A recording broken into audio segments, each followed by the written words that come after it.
El primero, ¿qué tal si comenzamos, ministro, con esta serie de inspecciones que está realizando el ministerio en numerosos locales, establecimientos, donde me parece, si no me equivoco, que se han logrado detectar casos de explotación laboral, puntualmente a trabajadores de origen extranjero, ¿no?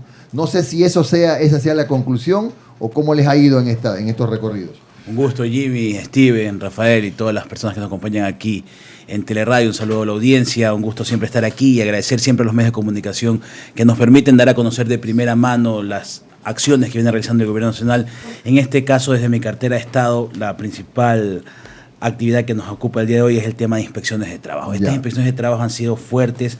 Para tener una idea, en el año 2017 se realizaron 3.900 inspecciones, en el año 2018 15.600 inspecciones, en el año 2019 26.800 inspecciones y en el año 2020, lo que vamos los 2 primeros meses del año, ya van 4.800 inspecciones. ¿Por qué la importancia de estas inspecciones? Porque a través de estas inspecciones podemos primero generar el control que se requiere para que la ciudadanía, los trabajadores se encuentren protegidos por el marco del Código del Trabajo, la Ley de Seguridad Social, y en algunos casos con mucho agrado hemos visto que los empleadores también tienen esa avidez de saber que están cumpliendo, de buscar y preguntar qué no están cumpliendo. En muchos casos. En muchos casos, en algunos, en la mayoría. A los ecuatorianos nos gusta cumplir las normas. Esto, ¿en qué se generan la mayor cantidad de sanciones? ¿Por qué? ¿Qué incumplimiento? Por el no pago oportuno de la remuneración, correcto, tanto como del sueldo, como de las remuneraciones adicionales como son 13ª, 14ª remuneración, por no registrar los contratos dentro del Sistema Único de Trabajo, mantener la nómina vigente de los trabajadores, por falta de afiliación al Seguro Social, por no tener al día los aportes en el Seguro Social, entre otras circunstancias. Han podido y en el tema de extranjeros también eso es importante. Sí, se han detectado, en lo que entre el año pasado y este año se han detectado más de 5.600 personas extranjeras, sí, se han impuesto las sanciones. Las sanciones son muy fuertes para el tema de extranjeros. O sea, extranjeros que estaban trabajando y ganando $200. Ya no, ahí no hay ninguna clase de control con los extranjeros porque no existe ningún registro, no tienen una condición migratoria estable. Y por ello, para evitar esta explotación a los extranjeros y para evitar que también esta explotación de una manera indirecta le quita fuentes de empleo a los ecuatorianos. O sea, no solamente que les pagan un sueldo más bajo, hay otro tipo de problemas. En algunos casos se generan hasta problemas, como hemos visto antes del periodo de carnaval y así la semana pasada, conjuntamente con la gobernación y con todo el aparato estatal, es decir, el SRI, Ministerio de Salud, SENAI y otras instituciones, se hizo un operativo conjunto en el cual se hizo una intervención a sectores de diversión, de turismo nocturno, claro, y se encontraron en algunos casos, ustedes vieron los reportajes, las sanciones en materia laboral son fuertes. Para la persona que cuenta con extranjeros sin afiliación, si es una persona natural, sin condición migratoria para trabajar, la sanción es de 10 remuneraciones, es decir, $4.000. Si es una persona jurídica, 15 remuneraciones, $6.000. Eso en materia laboral, sin perjuicio de que nosotros, de manera coordinada, le otorgamos esta información al Seguro Social, quien es el encargado de verificar que cuente o no con la afiliación, y en caso de no contarla, puede iniciar la sanción, solicitar la sanción por la contravención de tener una persona sin afiliación que va a terminar inclusive puede en una prisión de hasta 7 días. Pero hay casos también, como decía hace un momento, hay un ruidito, vamos a revisarlo, hay casos también de extranjeros que no solo que no están afiliados, sino que les pagan $200 y ustedes también pudieron determinarlo, ¿no? También cuando hay ese tipo de sanción, también se genera la sanción. Entonces, esto es importante, pero alguien me diría también, bueno, las inspecciones están buscando sancionar, generar recursos. Los recursos yo le pregunto. Los recursos no llegan directamente al Ministerio de Trabajo, son recursos que van directamente a la caja fiscal. A la caja fiscal. No es que son pero esto, ¿en qué se ve reflejado este control? En mayo de 2017 el Ministerio del Trabajo contaba registrado con 1.980.596 contratos de trabajo. ¿Y ahora? Ahora contamos con 2.435.900. Significa que los empresarios se están regularizando. Hay 450.000 nuevos contratos registrados. Esto es importantísimo porque una persona ya con un contrato registrado conoce claramente cuáles son las condiciones, la actividad laboral, el tiempo que tiene que ocupar en la labor, su horario de trabajo. Sus derechos. Sus derechos, porque de aquí vienen regulados. Y en las relaciones que hemos venido realizando conjuntamente, tanto con empleadores como con trabajadores, pues se ha demostrado la calidad que tienen ellos de entender que, si bien es cierto, tienen que exigir sus derechos, también de contrapartida ambas partes tienen obligaciones que cumplir. Claro, ahora bien, en el tema del teletrabajo, que también nos ha llamado la atención, ¿cuántas personas han podido acceder a trabajar por intermedio del teletrabajo, que ahora que estamos con el problema del coronavirus suena como una alternativa interesante? Actualmente contamos con más de 15.000 teletrabajadores a nivel nacional. Esto básicamente... ¿Significa que trabajan en su casa? Trabajan en su... A ver, el teletrabajo. ¿Cómo es ese método? Claro, el teletrabajo a veces nos suena como que solo fuera trabajo telefónico por una cuestión ya de semántica adquirida, pero tele quiere decir distancia, quiere decir el trabajo a distancia, es decir, el trabajo que se realiza fuera de las instalaciones de la oficina. Es la importancia de utilizar la tecnología, las herramientas tecnológicas informáticas a favor de los ciudadanos. Entonces, a través de esto, nosotros cuando llegamos al gobierno teníamos un poco más de 5.000 teletrabajadores. Hemos triplicado ese número a través de un esfuerzo que se ha realizado conjuntamente con la empresa privada. Básicamente, el 95% de estos teletrabajadores son en empresa privada. Más de 2.000 convenios firmados para que las personas puedan acceder a la capacitación y a la asesoría del Ministerio del Trabajo. ¿Y hay espacio para más fuentes de trabajo? Hay mucho espacio, hay mucha predisposición. Yo siempre, cuando estoy en los eventos con los teletrabajadores, les digo que ellos son los llamados y los pioneros a demostrar que esto es posible y que le ayuden a las demás personas que también lo necesitan. Les pongo un ejemplo para graficar un poco. Había una persona que tenía una discapacidad visual y se demoraba de 2 a 3 horas en llegar a su trabajo.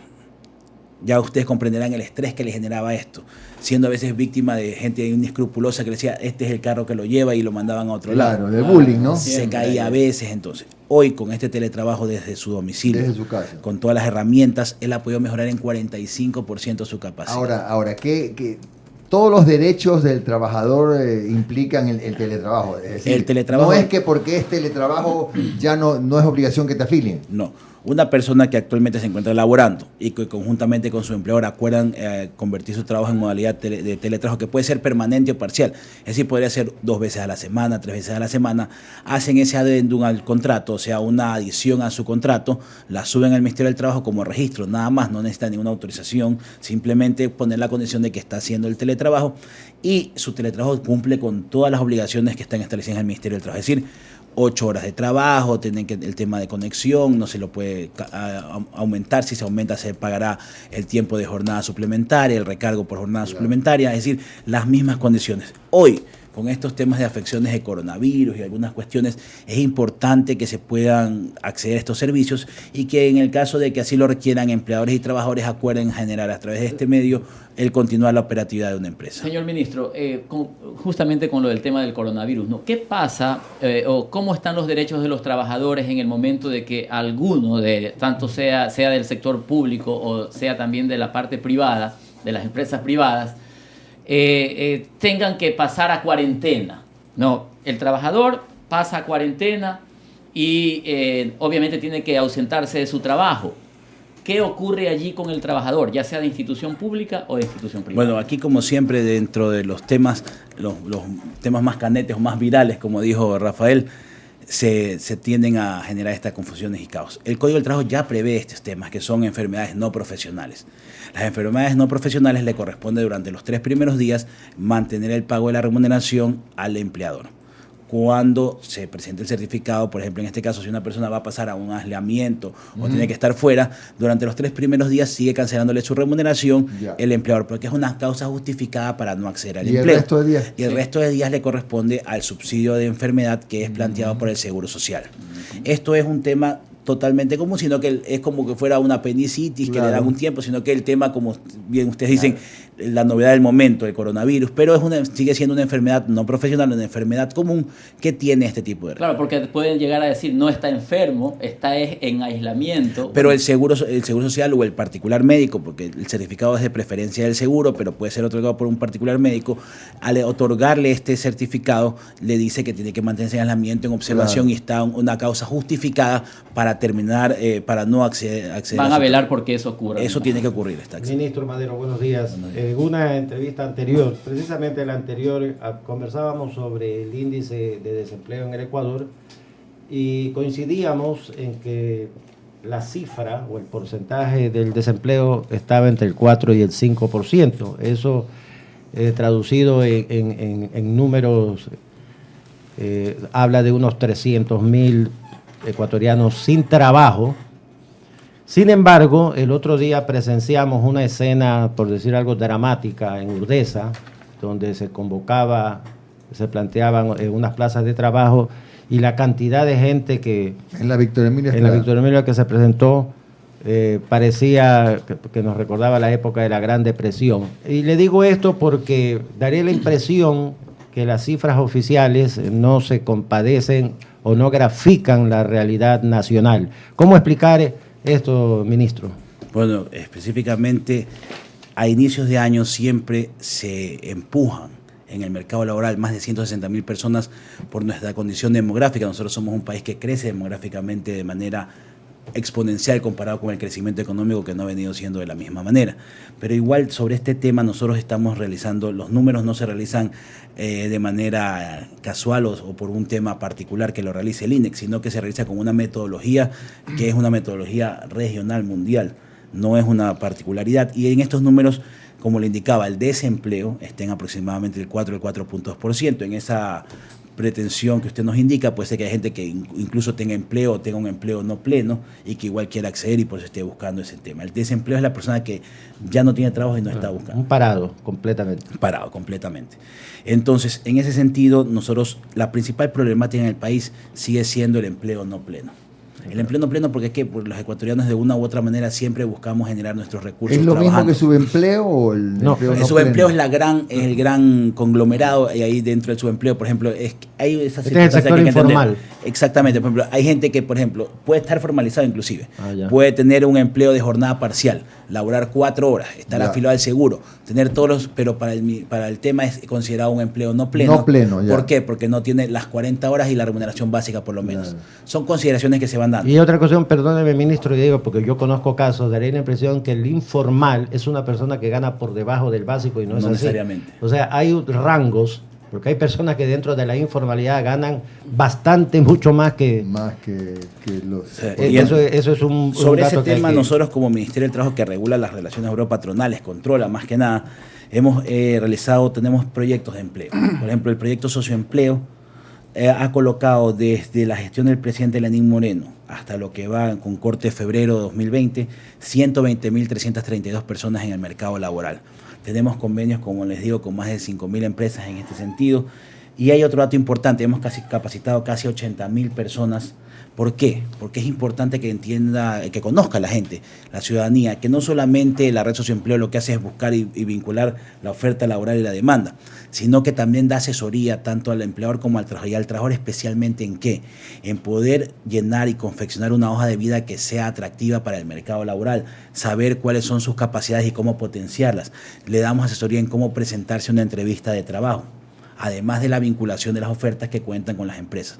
Y tenemos un importante trabajo que realizamos con el sector privado, con cámaras de la construcción, cámaras de industrias, con gente de pequeña y mediana industria, para poder darle este soporte a estas empresas y que puedan tener un talento humano práctico, un talento humano conocido con sus capacidades, ministro, a través de esta red Socioempleo. 2 breves consultas. Usted me indicaba que tenía la cifra de cuántos contratos se pudieron concretar y firmar en el 2019. ¿Me repite la cifra, por favor? O sea, al 2019 tenemos 2.435.000. ¿Sabemos cuántos contratos se terminaron en 2019? Bueno, habría que ver ahí, pero esto no son los contratos vigentes.